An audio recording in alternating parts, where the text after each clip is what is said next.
how you would treat and dampen the patterns that someone has, or the synergies that someone has. So basically you're gonna do the opposite movement pattern. And you may have to add rotation in if you're internally or externally rotated.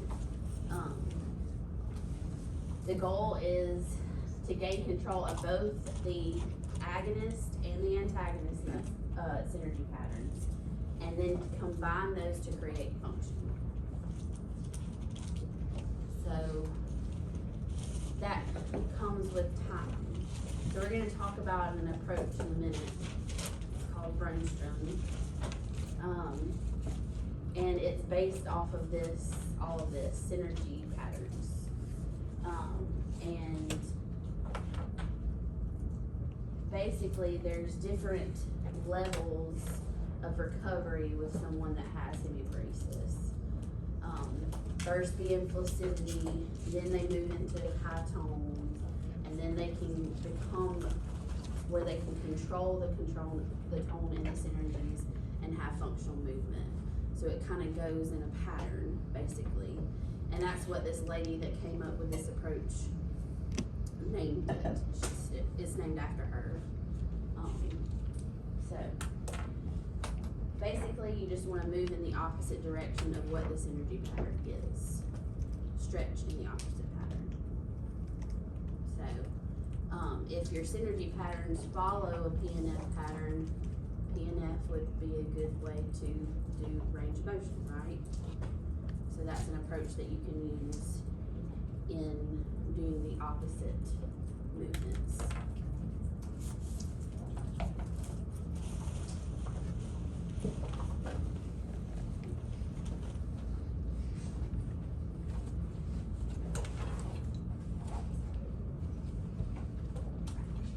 Okay, so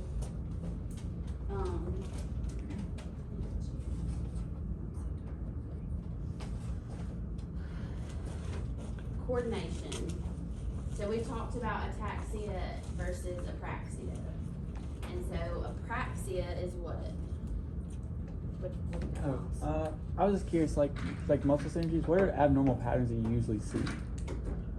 Like with somebody with a stroke that you could treat? Speaking with a lot of the physical therapists that I've spoken to, in your lower extremity, you're going to see more of an extensor synergy pattern, typically.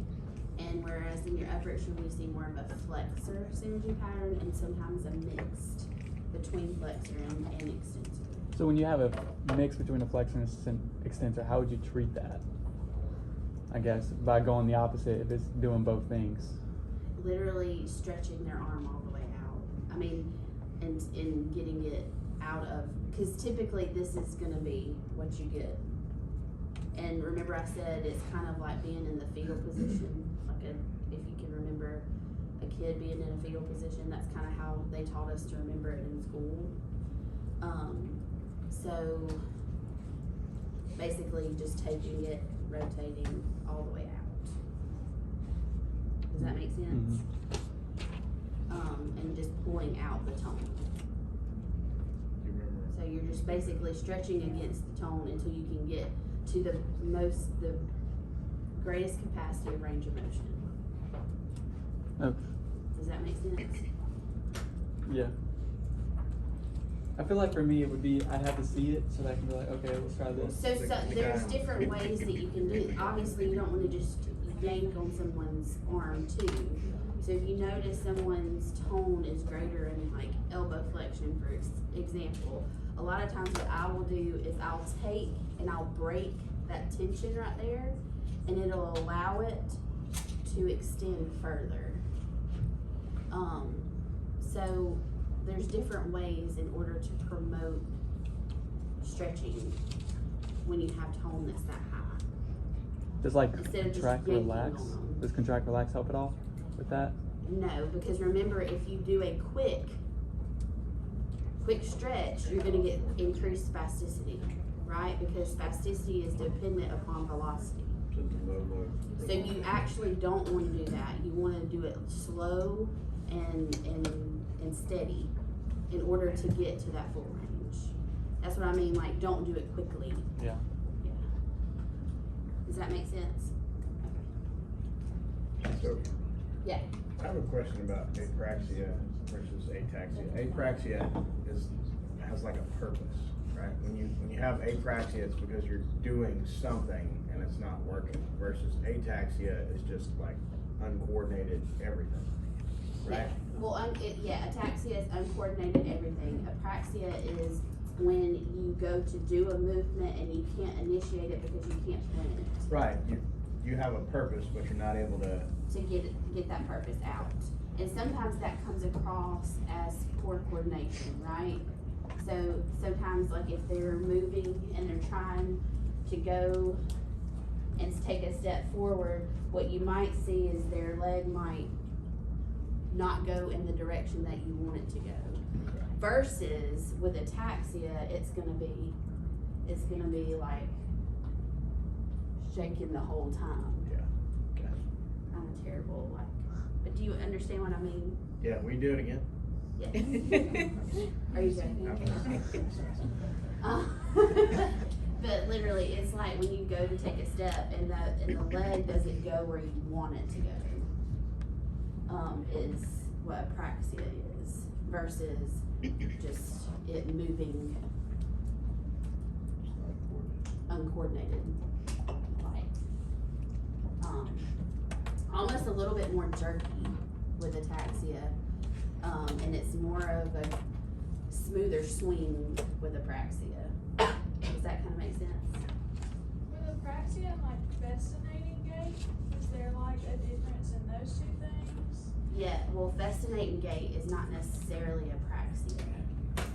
But isn't that when they have trouble like starting?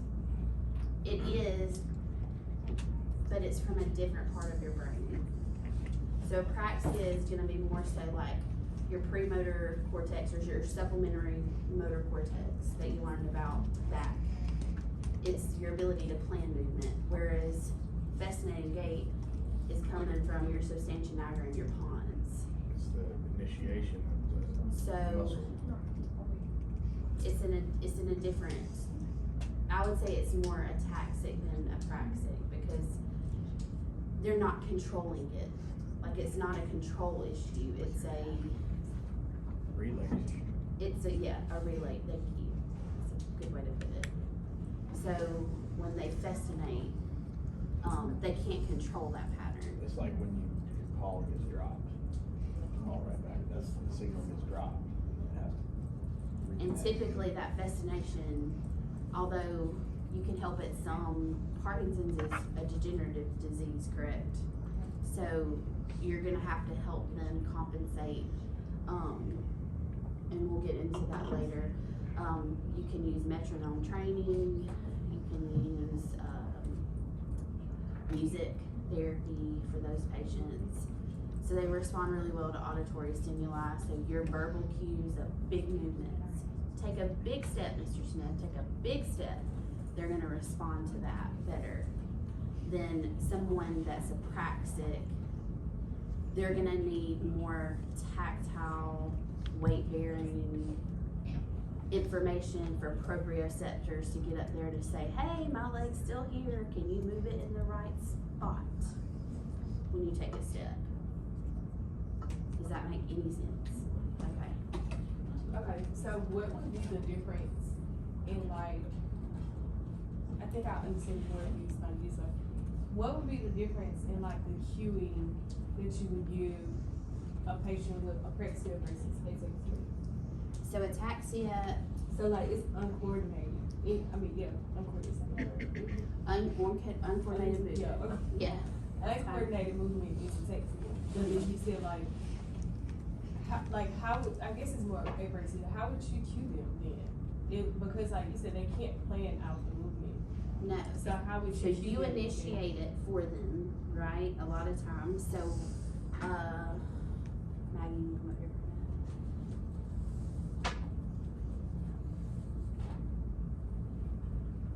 So if, come on this side of me.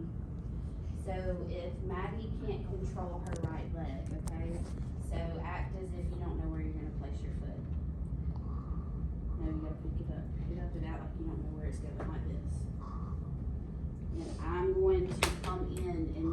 her foot to where it needs to be. Then I'm gonna weight shift, step through with your good foot, good.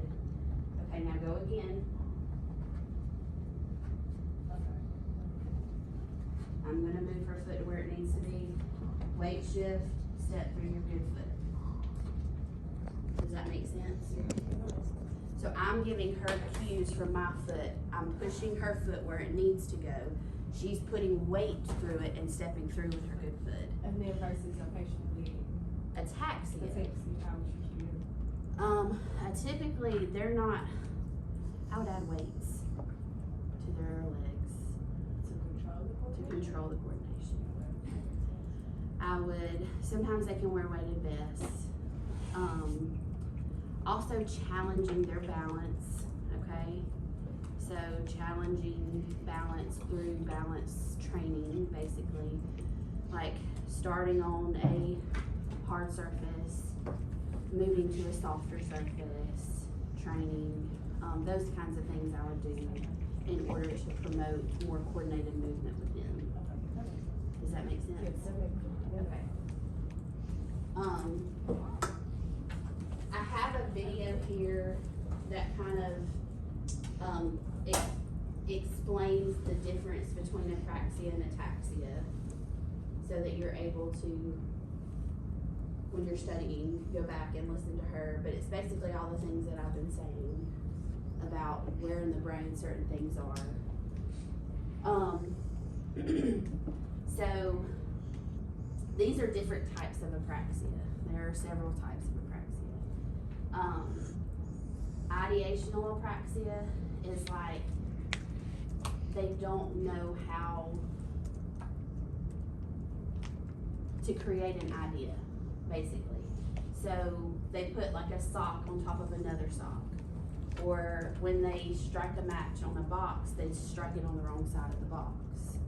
So they can't quite get the idea of what they're doing.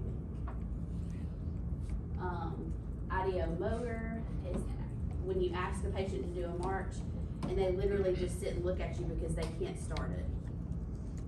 They cannot start the movement pattern. So idea, motor, like they can't put together. Does that make sense? Like they can't put the idea with the motor and produce the output. But cognitively, they understand. Sometimes. Because if it's frontal lobe and it's your ACA, you also get that executive function piece. So sometimes it's hard to separate that too. This is where lines get gray, right? So sometimes it's hard to differentiate between, is it true motor learning deficit, like apraxic movement, or is it more of a cognitive, I can't plan this. Like I can't go through the steps of the task because I can't do things sequentially. Is that an executive function that I've lost? So that's where it becomes gray and hard to figure out. And that happens a lot with stroke patients. Sometimes we don't have the complete right answer. So if you think it's sequencing, how do you think that you would help fix that problem? Give them something to sequence. To sequence, right? Over and over and over again. Like put the So columns what, in order. yeah, putting them in order, sorting them by color, or breaking down each step of we talk about sit to stands all the time, but I mean, it's just an easy thing to talk about, but like breaking down each step of a sit to stand, and then after they've completed it with you cueing them, say, okay, what was the first step? And then if they're not able to recall it, you keep cueing, and then eventually after they've practiced, remember that practice, what kind of practice would that be if we're continuing to practice the same thing over and over and over again? Distributed? No, Mass practice. yeah, right. Mass practice. And remember, that's what we start with because they can't get it. So you just keep doing it until they can finally say, well, you sit up first. And then you're like, they got one step. Okay, well, what do you do next, Miss Smith? you push up. Well, no, I scoot up first, and then you push up. So then I give her that cue and she completes the task. And you see how I'm cueing her through the sequence of it. So it's hard sometimes to differentiate. For me, it's hard to differentiate between motor learning and problem solving. Because with ACA strokes, you can get both. Yeah. Because it can impact your executive function, but it can also impact the supplemental motor cortex. So both of those things can be impacted with frontal lobe and ACA strokes. So it's hard to discern what is what. But a lot of times, if they just sit and look at you and they don't know how to start it, that's apraxia. They don't even know where to start. A lot of times, if it's more of sequencing and you tell Miss Smith to get up, she may not do it a correct way, but she can at least get up. She can start the process. So, kinetic limb apraxia it's more of the loss of hand dexterity and loss in your fingers, your ability to coordinate that movement. Facial oral, so they have the inability to lick their lips or to blow out a candle. And I've never, we didn't learn about motor impersistence, but it's in your book. They have a hard time keeping their eyes closed. Their tongue will protrude. I actually have never heard of that. So, but your book says it exists. I believe it. But there's actually, I learned a few other apraxic things, but that's more of cognitive stuff. So I didn't put those on here. Just to make you know what your book says.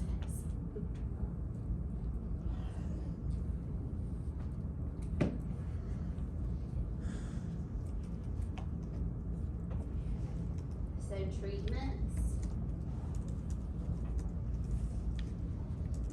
So neurodevelopmental treatment is called, also known as NDT.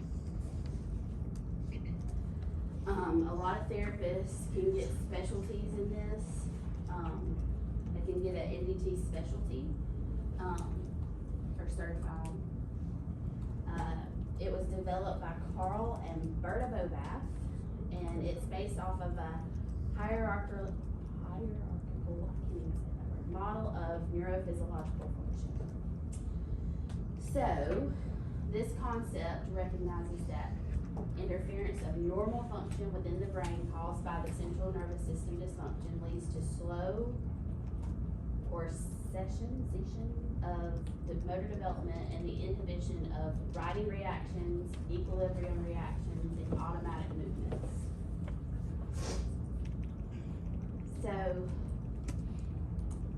y'all, what are writing reactions? You know what writing reactions are? Correction. Kind of, writing reactions are like when you lean to one side, you stick your arm out, right? To protect yourself. That's like a writing reaction to the right or left. Your equilibrium reaction would be kind of what you're saying, is your ability to hold your basic support in a accurate area.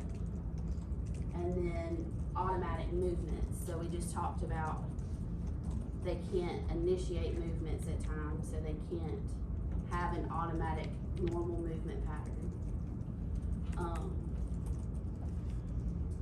So when you're using NDT, patients should learn to control movement through activities to promote normal movement patterns.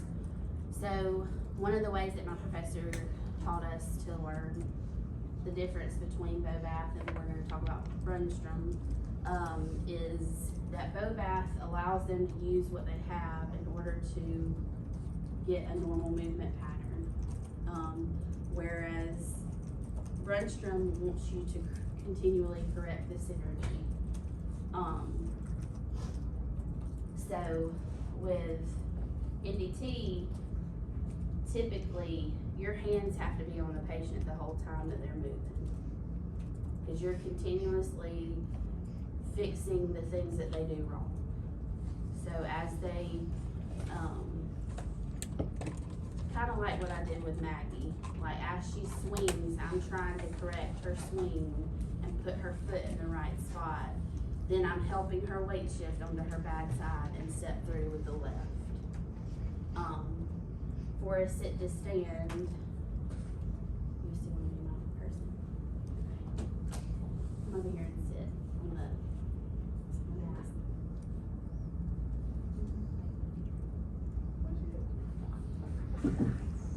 So when I've been taught a couple of, we might need to go down.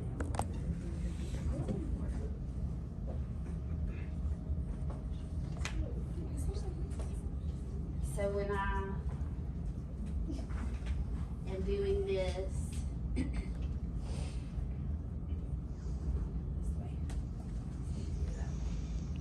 so I have my hand on her back, on her chest. I've got my foot hooked behind her heel and my knee on her knee, okay? So as she goes to stand, I'm gonna say, Miss Smith, stand up, okay? So what I'm going to do is cue her to push forward, push up, and straighten her knee, okay? And you see how, okay, Miss Smith, sit down. You feel all the tactile cues I'm giving you. So I'm constantly cueing her and have my hands on her to promote the movement that I want, okay? Trying to think of the other one that You usually do this with like transfers. They have trouble transferring too, so you'll give them cues to lean forward over your shoulder and all that kind of Yes. stuff. And then when they stand up, then they'll have difficulty sitting down, and you'll have So to a push lot them. of times too, posturally, when they're standing, right, so stand up. I'm cueing them here at the low back and here at the chest and putting them in the right position. So like say lean that way. So I'm giving her a cue here and I'm moving here to correct her posture, okay? Would that be kind of like equilibrium? Yeah, yeah. It's to correct her equilibrium and standing, right? Yeah. So how could you like make them aware of their posture, I guess, other than the moving back and forth, like make them think about it? There you go. Put them in front of the mirror. I'm so proud of y'all. Y'all listened last time. But yeah, put them in front of the mirror. So you give them a visual cue, okay? Or sometimes what I'll say is like, all right, Miss Maggie, we're leaning like this. Bring yourself up, and they'll correct because I'm giving them a demonstration, and they can see me. But when you have that issue, where do you think Maggie's center of gravity is when she's like this?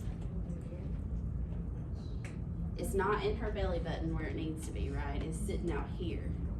And for her, that feels normal, okay? So when I promote this upright standing, that feels abnormal to her, okay? So your job is to make that feel normal. So you constantly are correcting and challenging it. Does that make sense? Through the whole treatment. Okay. But the same thing if you were to like lay them down and roll them. If you give someone a cue to roll, where have our hands been this whole time? On their hips. So instead of just putting a hand, a lot of times what therapists will do is put their whole forearm hooked on their hip so that you can give the cue to move the legs over, right? So you're cueing tactile, but you want them to produce the movement that you're doing, because at the end of the day, it could be a praxic movement, right? And they have problems with initiation. So as what you're doing is providing tactile initiation of the movement. Does that kind of make sense? So I'm not certified in NDT, but I took a class in school just solely on this. But I do have a friend that is, so I'm trying to get her set up to do a full class with y'all in the fall, so that y'all have a better understanding of this. So, I'm working on it. She has a love-hate relationship with it.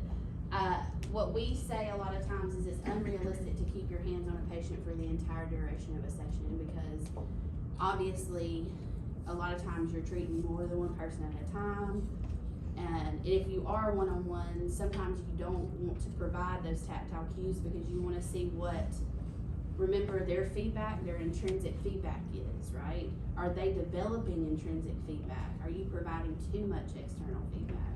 And then you have to back off, right?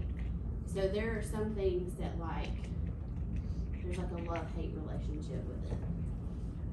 In the beginning, it's very good because it helps their brain initiate where they're losing things. But in the long run, you want to fade that external feedback and allow them to rely on their internal feedback or intrinsic feedback.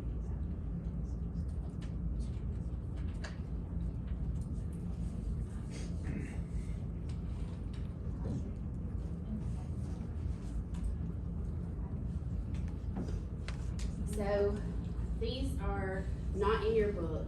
Yeah. Can you give me an example of like automatic movement? Like how you Well, an automatic movement pattern would just be like, what do you automatically do when you go into the swing phase of gait? What would be an automatic thing that your brain would do? You don't think about that, do you?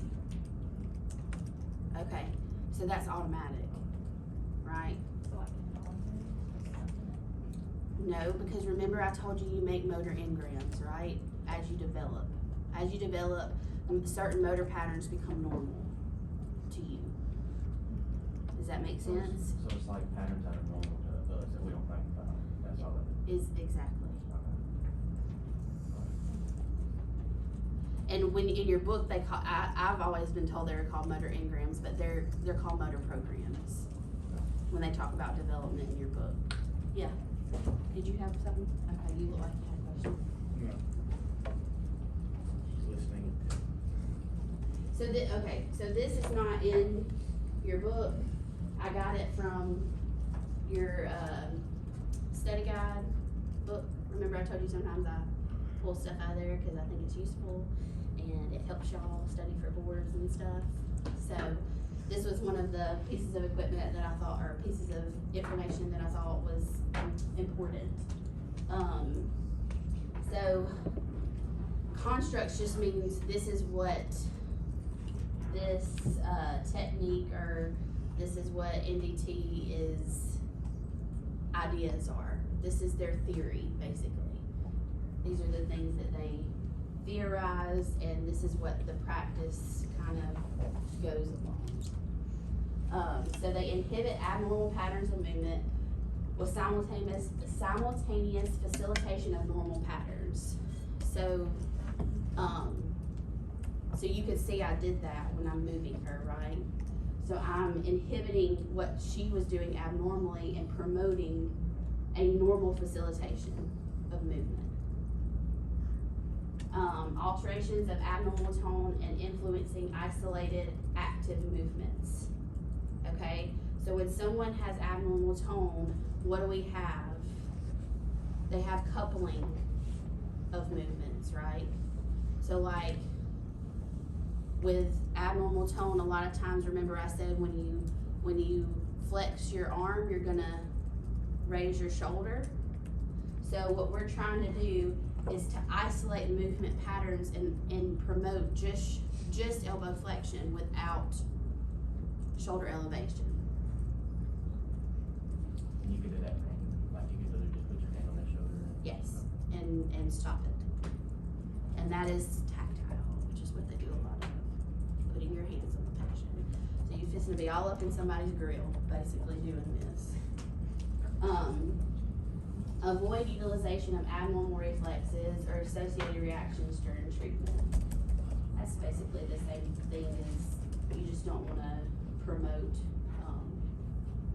anything abnormal. You wanna promote purposeful, normal pattern movements.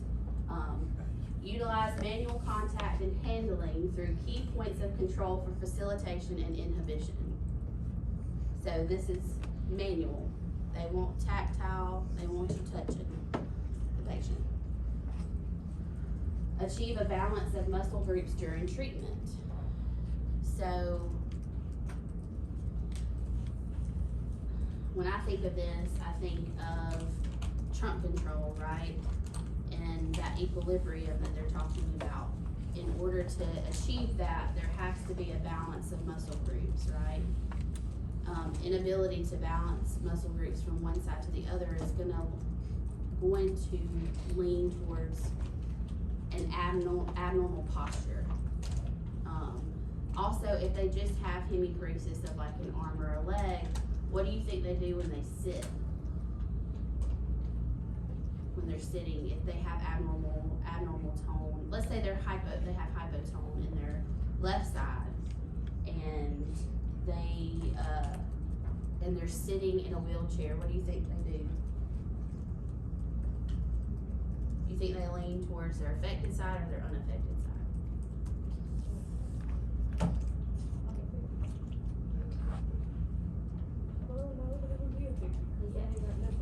They have no tone, right, to hold them in the center. So they're gonna lean towards their affected side. So then what do you have to think about on those ischial tuberosities? So how do you think sometimes we can correct that tactile? You put your hands under their butt. And then you initiate movement on their ischial tuberosities. So you're initiating them moving off of it. Or you can just do it at their shoulders. But if they're unsupported on a mat, sometimes I really will get under their butt and like show them like what this feels like. Like, is this normal or is this normal? Is this normal or is this normal? Like, come on, let's keep practicing this.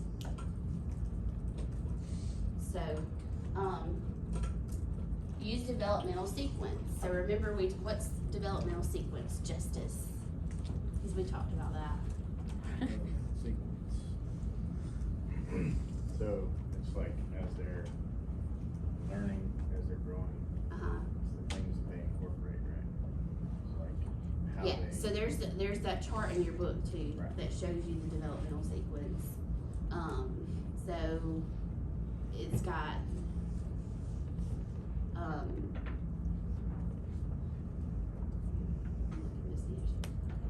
there it is, right there, right here. Yep, read those for us.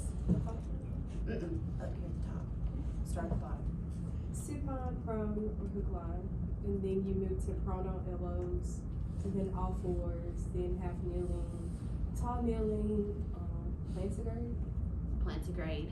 So when I looked that up, that is kind of like perch sitting. Do y'all know what perch sitting is? Okay, so perch sitting is like when your hips are above your knees and you're working on going from sitting to standing, but they don't have the quad strength in order to get to that. And how I lean back on this and then I go to standing from here, okay?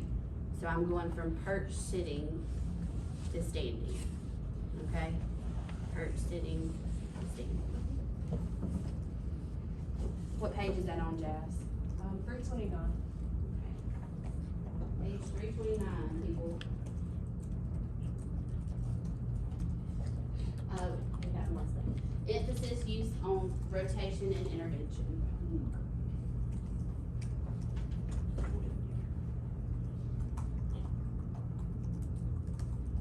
So, when you did that Berg balance scale and that 360 movement, that's rotation, right? And with rotation, what do you think you train to? Balance, yeah, but what else too, when you're doing rotational movements? Stability. Stability, that's good. What else? Proprioception. Awareness of space, proprioception, your vestibular system too, right? So, and your vestibular system's gonna ultimately help you balance better, so you're challenging it. So provide orientation to midline without moving in and out of midline. With moving in and out of midline, we just talked about that with Maggie. Belief that compensatory strategies are unnecessary and should be avoided. So they do not want you to compensate. They don't want to, basically, they don't want you to give somebody a reacher, they want you to be able to facilitate picking up an object on your own. Does that make sense?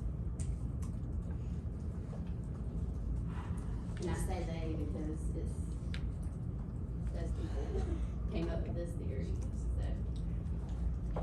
Okay. So Brunstrom is another technique that's used to move patients with hemiplegia. It's not used as much anymore. NDT is used way more often than Brunstrom is. But it was developed by, I don't know, I wish I knew how to say that first name. Signy? Yeah, it could be a lot of different things. It's based on a hierarchical model. The approach is treatment created and defined by synergy. And it's initially encouraged to use synergy patterns during rehab. So basically they want you to use what you have in order to create a movement. So synergies are considered primitive patterns that occur at the spinal cord level as a result of the hierarchical organization of the central nervous system. It reinforces synergy patterns. Reinforcing synergy patterns is rarely utilized in treatment, as research has indicated that reinforced synergy patterns are very difficult to change. So basically, basically this is telling them to use what they have. So to use this movement pattern to facilitate what they need them to do. Whereas with NDT, you're trying to correct the movement pattern through tactile. Is this like the folks that are in the chair that have that inability to move? They can still control things and use things with the Tenodesis grasp. Yeah, in a way. This is more in the sense of like a central nervous system lesion too. Not necessarily like a lower motor neuron lesion. Because with a lower motor neuron lesion, like a lot of times you're not going to get that function to return, right? So you're using what you have at that point. And with this, what it's saying is you want to use what you have to facilitate function. Gotcha. So with this, you can like compensate for this one like the other. Yes, yes.